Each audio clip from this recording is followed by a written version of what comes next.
Welcome to Let Me Fix This. Enjoy the video. You start by confirming your Redmi Note 10 supports eSIM and the MIUI build is up to date. That prevents unexpected blocks. Next, get the carrier's eSIM QR or activation details, scan or enter them later. Make sure you're on stable Wi-Fi or have mobile data, and keep battery above 20% so activation won't fail mid-process. Once done, open Settings and go straight to SIM settings. This begins the eSIM provisioning sequence and moves you to the activation step. You tap Settings, then SIM cards and mobile networks, and choose Add eSIM to start provisioning.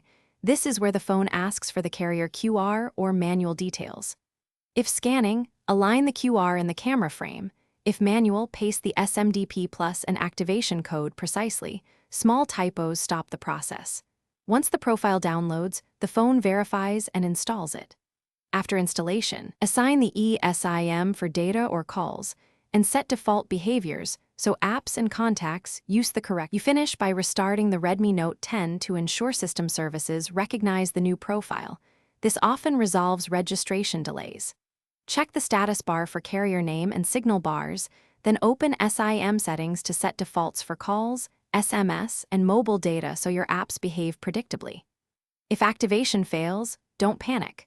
Rescan the QR code, manually re-enter SMDP plus details, toggle airplane mode, or contact the carrier for profile reissue.